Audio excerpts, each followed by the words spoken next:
नमस्कार, मैं पंडित गौरव आचार्य आप सभी का आचार्यवाणी के इस कार्यक्रम में हार्दिक अभिनंदन करता हूँ। दोस्तों, रोज़ ज्योतिष के माध्यम से आपके जीवन में सुख समृद्धि लाने के लिए नए नए विषयों पर रिसर्च करके आपके लिए प्रोग्राम लेकर आते हैं, ताकि आपके मन में ज्योतिष संबंधी यदि कोई जिज्ञासा एवं भ्रम है तो उसे पूर्ण रूप से समाप्त किया जा सके।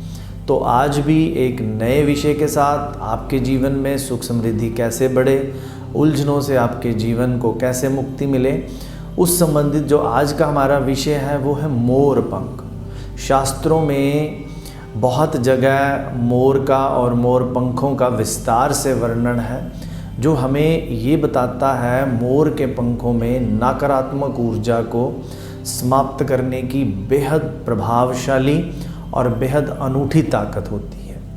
तो मोर के पंखों में शास्त्रों में जो ज्योतिष के ग्रंथों में वर्णित है, उसमें कहा गया है मोर के पंखों में नवग्रहों का वास है। यानी मोर के जो पंख हैं उसमें 9 के 9 ग्रह वास करते हैं। क्यों वास करते हैं, किस प्रकार वास करते हैं, उसका उल्लेख और उस संबंधित जो एक कहानी है वो हम आज आप सभी के समक्ष पेश करेंगे। तो सबसे पहले हम बात करें मोर के पंख। मोर का नाम मयूर पीकॉक, जितना ये सुंदर नाम है उतना ही सुंदर और प्रिय ये पक्षी है। ये पक्षी इंसान से लेकर देवताओं तक का बहुत ही प्रिय पक्षी है। माँ लक्ष्मी, भगवान गणेश, भोलेनाथ और गोपाल जी, सभी का ये मोर और मोर के पंख प्रिय हैं, अति प्रिय हैं। जब हम सुख समृद्धि हेतु माँ लक्ष्मी की पूजा और आराधना करते हैं तो इस पूजा और आराधना में मोर के पंखों का बहुत ही विशेष रूप से उपयोग किया जाता है। यह पक्षी किसी भी स्थान को, उस स्थान पर रह रही बुरी शक्तियों और प्रतिकूल प्रभाव से बचाता है। उस स्थान में शुभ ऊर्जा का विस्तार करता है, नकारात्मक ऊर्जा के प्रभाव को ख़त्म करता है। यह पक्षी बहुत ही पॉजिटिव एनर्जीफुल पक्षी होता है। भारत में सनातन धर्म में मोर के पंखों की बहुत ही महत्ता है। बहुत सारे ग्रंथ शास्त्र इन्हीं मोर के पंखों की कलम से लिखे गए हैं। शास्त्रों में ऐसा वर्णित है, शिक्षा कर रहे विद्यार्थी के कमरे में या उनकी पुस्तकों में यदि मोर के पंख हों तो यह उनकी ऊर्जा और एकाग्रता में वृद्धि करता है। इसीलिए बहुत समय से बच्चों के पुस्तकों में हमें जो है मोर के पंख दिखते थे। आजकल क्योंकि मोर के पंखों का अवेलेबिलिटी बहुत कम है या हमें इस ज्ञान की कमी होने से बच्चों में मोर के पंखों की जो पॉजिटिव एनर्जी है उस और जो ध्यान है वो कम हो रहा है। पश्चिम देशों में भी अब मोर के पंखों को बहुत ही शुभ मानने लगे हैं, क्योंकि पिछले कुछ वर्षों से जो मोर के पंखों की शुभता है उनका जो ज्ञान पश्चिम देशों के लोगों को और उन्होंने खुद अनुभूत किया है, उससे इसका प्रभाव बढ़ने लगा है। ग्रीक के लोग भी मोर के पंखों को स्वर्ग के रास्ते से जोड़कर देखते हैं। उनके धार्मिक ग्रंथों में ऐसी धारणा है, मोर के पंख जो हैं वो स्वर्ग में लगे होते हैं। स्वर्ग का जो दरबार है उसमें मोर के पंखों की उपस्थिति उनको स्वर्ग की ओर आकर्षित करती है। ये ग्रीक के लोगों की ऐसी धारणा है, जो ग्रीकी पुस्तकों और ग्रीकी जो लिटरेचर है उससे हमें देखने को मिलता है। जो भी हम प्रोग्राम आपके समक्ष लेके आते हैं वो बहुत ही मेहनत और रिसर्च करने के बाद आप तक पहुंचाया जाता है। तो और अगर हम बात करें तो हिंदू धर्म में धन की देवी लक्ष्मी और माँ सरस्वती का जो प्रिय श्रृंगार रस है उसमें मोर के पंखों का बहुत ही उत्तम स्थान है। मोर के पंख खुशहाली, सुख समृद्धि का प्रतीक हैं और पूजा में, माँ सरस्वती की पूजा में मोर के पंखों का विशेष स्थान है। ज्योतिष के 9 के 9 ग्रहों में यदि हम उपायों की बात करें तो बहुत सारे उपायों में मोर के पंखों का उपयोग और इसका वर्णन हमें दिखता है।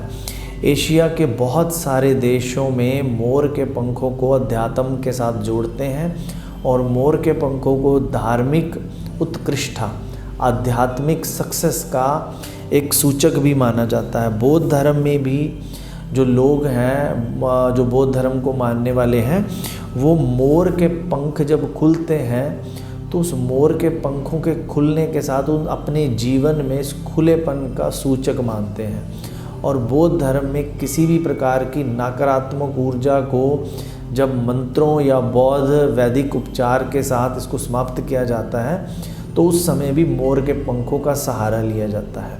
ये छोटी छोटी जानकारियाँ आपके समक्ष लेकर आने का हमारा एकमात्र उद्देश्य ये होता है ताकि आपके जीवन में ज्योतिष रूपी जो ये सागर बह रहा है इसकी 2 बूंद आपके जीवन पर पड़े और आपके जीवन में सुख समृद्धि और खुशहाली से भरपूर आए। यदि आपके जीवन में हमारे इस प्रोग्राम के माध्यम से रत्ती भर भी खुशहाली सुख समृद्धि आती है तो हम अपने आप को बहुत ही जो है वो सौभाग्यवान मानेंगे, क्योंकि आप सभी के जीवन में खुशहाली लाना ही हमारा एकमात्र मकसद और उद्देश्य है, ताकि ज्योतिष का प्रचार और प्रसार हमारे द्वारा जो आप लोगों तक पहुंचाया जा रहा है उसमें श्रेष्ठतम और श्रेष्ठ बल मिले।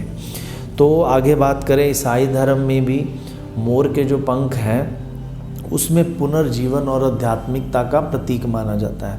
इस्लाम धर्म में भी मोर के पंखों को जन्नत के दरवाजे के बाहर के बगीचे का श्रृंगार माना जाता है। तो जो ऐसा वर्णन इस्लाम के ग्रंथों में है, जो जन्नत के दरवाजे के बाहर शाही बाग है उसके मोर के पंख वहाँ पर उस प्रतीक के रूप में होते हैं। और हर धर्म में, हर ग्रंथ में, हर शास्त्र में, ज्योतिष के ग्रंथों में मोर के पंख का बहुत ही उत्तम एवं संपूर्ण स्थान माना जाता है। आपके जीवन में मोर के पंखों से खुशहाली लाने के लिए आप भी अपने बेडरूम में या ड्राइंग रूम में यदि मोर के पंख रखते हैं तो उससे आपकी शुभ ऊर्जा का विस्तार होता है और नकारात्मक ऊर्जा का प्रभाव होता है। बहुत सारे लोगों की जन्म पत्रियों में विश्लेषण करने के दौरान हमने यह पाया उनके जीवन में बुध ग्रह से संबंधित, डिप्रेशन से संबंधित, वाणी से संबंधित कई प्रकार के दोष हैं। उन दोषों में बहुत ज़्यादा नकारात्मक प्रभाव सिर्फ इस कारण नहीं मिलता क्योंकि उन लोगों में किसी बुज़ुर्ग को या किसी प्रोग्राम के माध्यम से या किसी ज्योतिष विद्वान ने उनको एक छोटे से उपाय के रूप में उनके घर में मोर का पंख स्थापित करवाया है।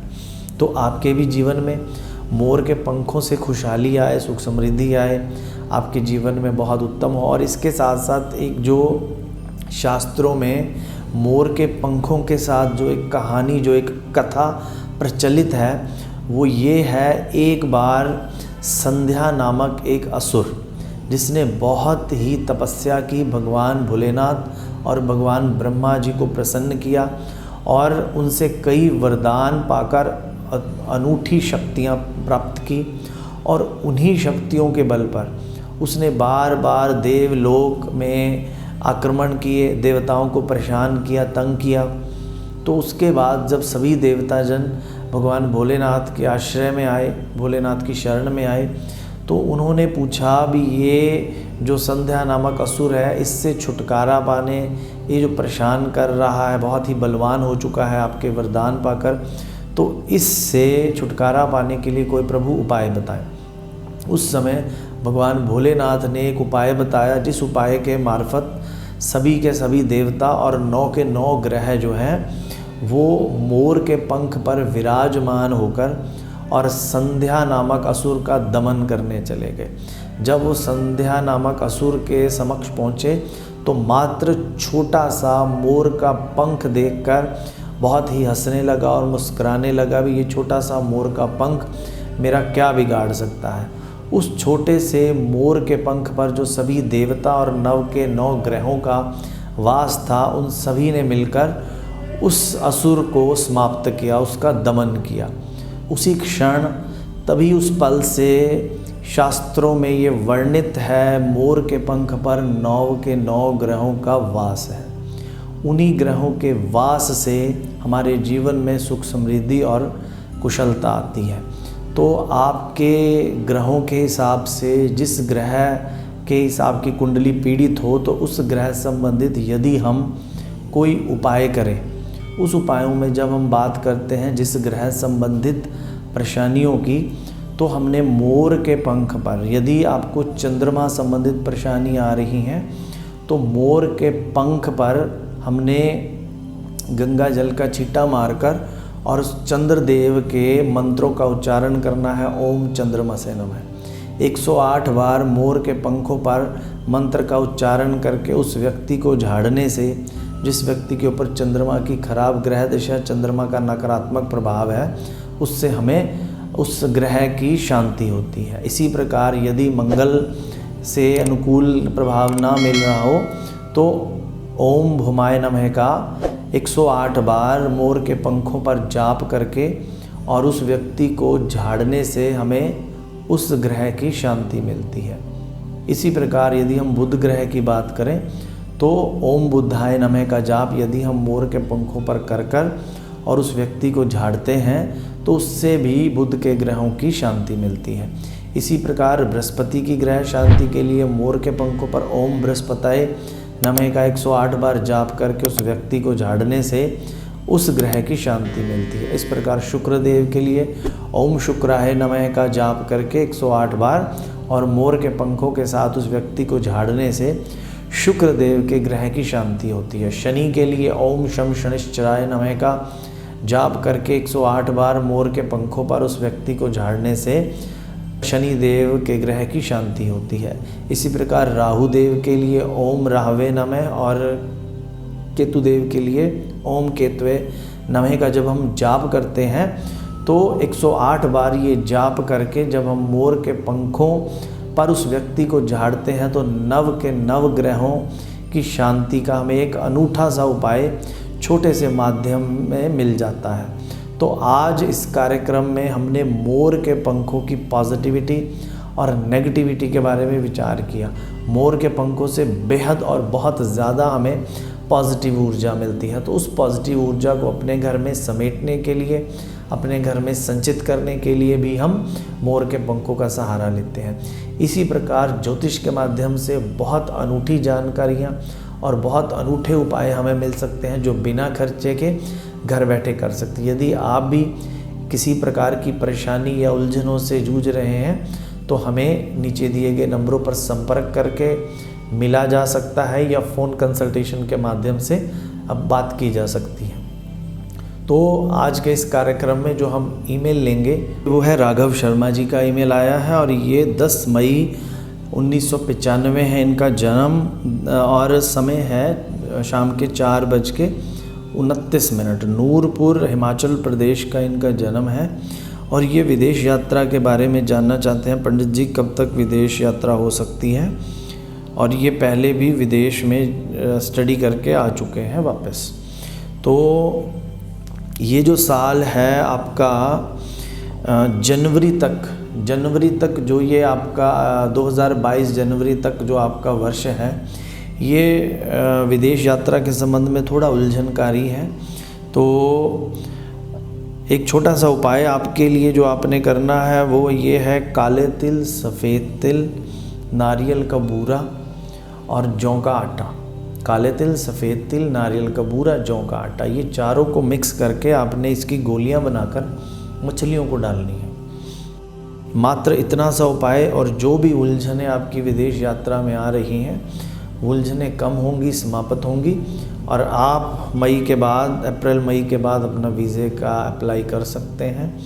विद इन मंथ जो है ये उपाय आपको बहुत ही पॉजिटिविटी देगा, सकारात्मक ऊर्जा देगा, जिससे जो भी उलझनें आपके विदेश यात्रा संबंधित आ रही हैं वो ख़त्म होंगी। यदि इसके अलावा आपकी कोई और जानकारी हो तो हमें मिल सकते हैं, फ़ोन अपॉइंटमेंट के माध्यम से बात कर सकते हैं। तो दोस्तों, ज्योतिष के विषय में अलग अलग जानकारियाँ आपके सम्मुख रोज़ लेकर आते हैं ताकि आपके जीवन में ज्योतिष का प्रभाव सकारात्मक मिल सके। तो आज इस कार्यक्रम से विदा चाहते हैं और आपके जीवन में शुभता और तरक्की की प्रार्थना के साथ मैं पंडित गौरव आचार्य आज आज्ञा चाहता हूँ। नमस्कार।